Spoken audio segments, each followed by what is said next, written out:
అలసిన వానికి ఊరడించు మాటలు. సహోదరుడు భక్తి సింగ్ గారి పరిచర్య నుండి సేకరించిన అనుదిన ధ్యానములు. జనవరి 2. మీ దినములను మీ సంతతి వారి దినములను భూమికి పైగా ఆకాశము నిలుచున్నంత కాలం విస్తరించును. ద్వితీయోపదేశకాండము 11:21. మనం ప్రభువుకు లోబడిన యెడల ప్రతి విధమైన అన్య దేవత నుండి దూరపరచి సంవత్సర ఆరంభము నుండి సంవత్సరాంతం వరకు ఆయన మనకు సమస్తమును సమృద్ధిగా దయచేయును. ద్వితీయోపదేశకాండము 11:12.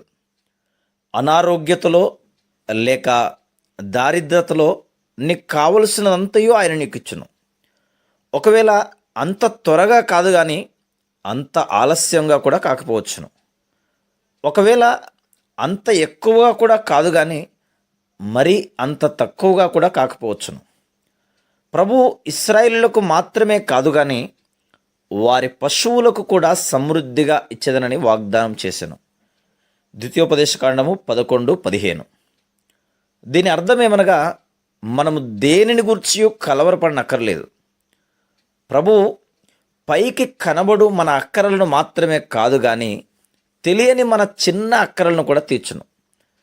తర్వాత వారు ఏమాత్రమును మోసపోకూడదని ఆయన వారిని హెచ్చరించెను.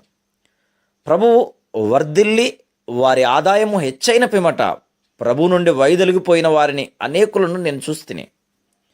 ఒకప్పుడు వారు ఎంతో ఆసక్తిగా ఉండిరి, కానీ ఇప్పుడు వారు ఎంతో చల్లారిపోయిరి.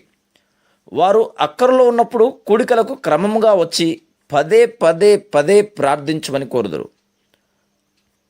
అయితే ఇప్పుడు ప్రార్థనకు జవాబుగా వారి అక్కరలు తీర్చబడను గనక వారిలో అనేకులను అంతగా మనం చూడం. ఆదివారములలో కూడా అంతే. వారు నిజముగా వర్ధిల్లుట చేత మోసగించబడిరి. కావున మీలో ఎవరైతే వర్ధిల్లిరో వారు మీ ప్రార్థన సమయమును తక్కువ చేయవద్దనియు దేవుని మందిరమునకు ఎంతమాత్రమును దూరం కావద్దనియు మిమ్మలను హెచ్చరించుచున్నాను. కొంతమందికి తమ దశమ భాగములు క్రమముగా ప్రభువునకు ఇచ్చు అలవాటు కలదు. అయితే ఇప్పుడు వారి ఆదాయం పెరిగింది గనక ఇంత ఎక్కువ దశమ భాగం ఎలాగూ ఇచ్చేదను, ఇది ఎంత పెద్ద మొత్తము కదా అని ఆశ్చర్యపడుదురు. మనము దేవుని భాగమును ఆయనకు ఇచ్చుట్లో తప్పిపోయినప్పుడు నిజముగా మనం దేవుని యొద్ద దొంగిలిన వారమవుదుము. మలాకీ గ్రంథం 3:8-10 వచనములు. అంతేకాకుండా దేవుని సమయమును కూడా దొంగిలించకము. ఒకవేళ నీవు వివాహం కాకమునుపు ప్రార్థనలో గంటల కొలది సమయమును గడుపుచుండవచ్చును. అయితే ఇప్పుడు వివాహమైన తర్వాత ఆయన యొద్ద గడుపుటకు నీకు సమయమే ఉండదు. ఈ విధమైన దొంగతనం నిన్ను ఆత్మీయంగా ఎండిపోయిన స్థితికి తెచ్చును. నీవు దేవుని హెచ్చరికను తీసుకొని ఈ లోకపు ఆకర్షణల చేత మోసపరచబడకుండా చూచుకునే యెడల ఆయన నిన్ను బహుగా ఆశీర్వదించును. ద్వితీయోపదేశకాండము 11:18 వచనములో ఇశ్రాయేలు ప్రజలకు ఇవ్వబడిన ఉపదేశముల నుండి మనం అనేక విలువైన పాఠములను నేర్చుకునవచ్చును. వారు ఆయన మాటలను హృదయములోను మనస్సులోను ఉంచుకొనవలనని కోరబడిరి. మనము కూడా మన హృదయములలో దేవుని వాక్యమును సమృద్ధిగా నివసింపనీయవలను. కొలస్సీ 3:16. వారు వాటిని చేతుల మీద సూచనలుగా కట్టుకొనవలెను. మనం కూడా ఎక్కడకు వెళ్ళినను మన బైబిలును తీసుకొని వెళ్ళవలను. దేవుని మాటలు వారి కన్నుల నడుమ బాసికములుగా ఉండవలెను.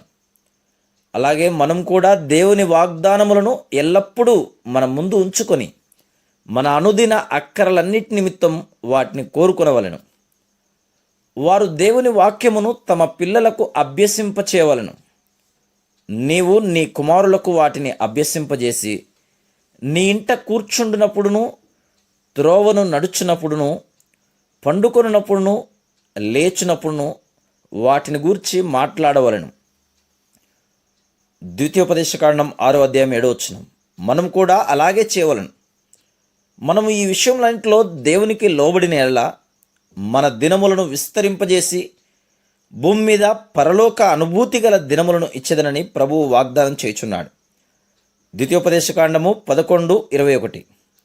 ఈ వాగ్దానములన్నీ సంవత్సరమంతయు కేవలం ఆదివారములలో మాత్రమే కాదు కానీ వారములోని ప్రతి దినము మన అనుభవంగా ఉండును. దేవుని కృప పరలోకము నుండి మనపై కుమ్మరించబడును. Praise the lord.